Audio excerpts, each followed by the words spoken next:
pioneer in artificial intelligence, Dr. Ray Kurzweil, famously made a list of predictions of the future for the turn of the century. One notable prediction is the use of autonomous vehicles throughout the world in 2020. Well, as we know, this year has come and we are not quite at the point where everyone can sleep in a car on the way to work. However, this future is way closer than most may think. Companies like Google and Tesla have rolled out versions of their autonomous vehicle, AV software, to be used around the world. However, it is not a common consumer good. So why is this important, especially to the field of city planning? Current cities like Boston, Massachusetts, and Columbus, Ohio, have been conducting small experimental programs regarding AVs, as this new technology will require all cities to redesign their infrastructure to better suit this inevitable change. In his book, The Three Revolutions, Daniel Sperling, founding director of the Institute of Transportation Studies at the University of California, details that our world will see three massive transportation revolutions that will force city planners and policymakers alike to make some big changes. The revolutions include AVs, electrification of vehicles, and rideshare services. The AV revolution in particular could see an increase in car usage from 5% to 95%, reducing the need for many parking spaces. This innovation will lead to a massive shift in how we approach design.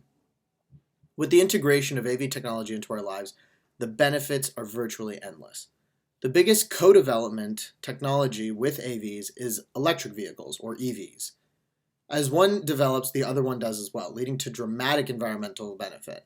As electricity production slowly transitions from coal to renewables, and transportation makes the transition from combustion engines to electric engines, our Earth will live a more and more healthy lifestyle.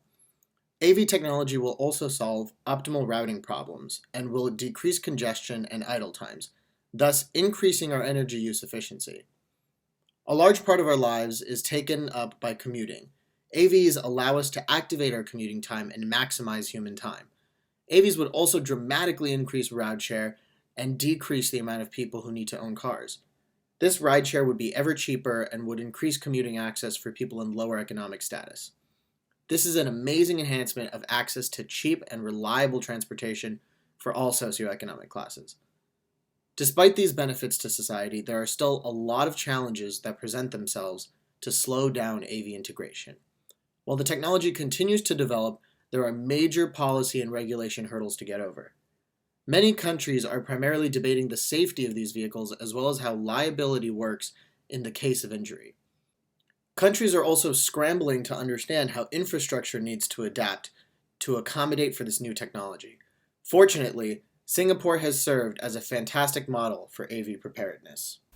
In February 2017, the Ministry of Transportation in Singapore introduced a series of AV rules through the Road Traffic Act, recognizing that motor vehicles don't require human drivers and making it the first country to widely adopt autonomous driving. With this act, Singapore introduced many AVs on the road, stating that every 5 years they would look back on their experiment and reevaluate their policies and plans as new data is obtained.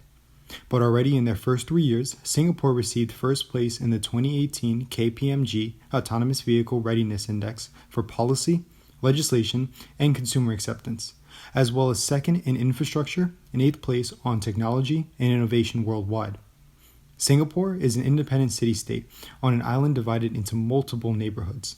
The testing grounds for AV usage is the entire western half of the city-state, consisting of the areas of Woodlands, Bukit Merah, and Choa Chu Kang. This total area consists of more than 1,000 kilometers of public roads in which AV buses, cars, and taxis operate.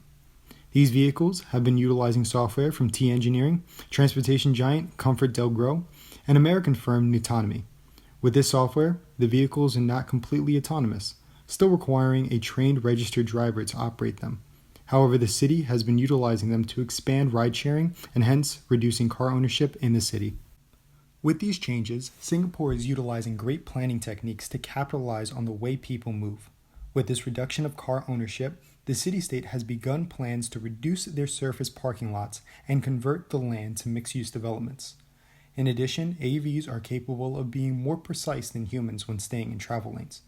With this precision, travel lane widths can be reduced, leading to the expansion of sidewalks and bike lanes to make a more pedestrian-friendly environment.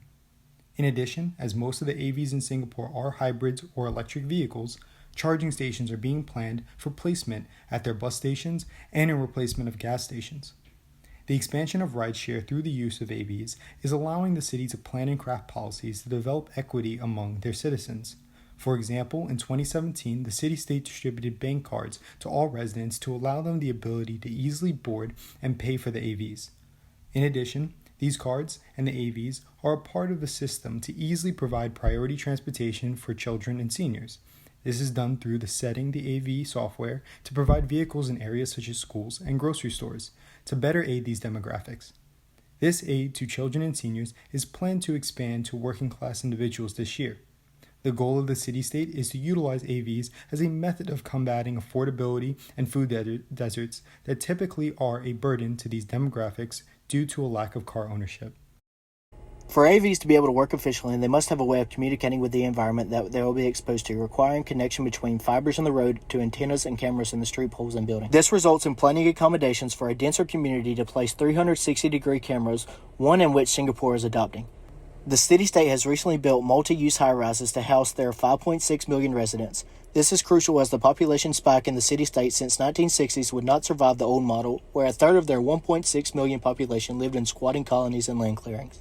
To avoid concentrations of poverty, the city has generated affordable housing program using these high-rises. These buildings are housing a mix of 1/3 former squatters and 2/3 urban folk to improve the area, as well as have low-income residents closer to opportunities in the business districts of the community. Despite all of the improvements, there are still areas of improvement with AVs and planning. Safety is currently the greatest concern as companies are developing new technological advancements to decrease accidents. Such developments include allowing AVs to know if another car is coming around a curve, using 5G technology to receive sensory data through walls and trees, and alerting the car to take more caution around the street crossing of a disabled individual. However, technology often fails. Currently, these vehicles are not proficient enough to operate flawlessly without the proper guidance of a skilled technician. In the case of Singapore, they had an incident in 2016 during a test drive where an AV struck a pedestrian at 35 miles an hour. Due to this, the city-state has ensured that every AV has a technician to keep their citizens as safe as possible till AV technology improves. In the near future, the autonomous vehicle industry aims to have fully autonomous transit systems that are safer than current systems with someone present. So what does the future hold for us here in the United States? The American Planning Association projects fully autonomous driverless cars to be released to the general public in the next 5 to 6 years, and for a huge deployment of them over the next 20 to 30 years. Companies such as Tesla and Volvo have already incorporated such technological advancements in their vehicles. However, they cannot be used to their full potential yet. With such a surplus of AVs being produced, it is important for cities to create a flexible, comprehensive plan that is capable of adopting the benefits and alleviating the stress AVs will bring. Communities such as Singapore are pioneering the city planning tactics for AVs that the rest of the world will soon be following. But this change is coming quick, and city planners must prepare and embrace the autonomous vehicle revolution.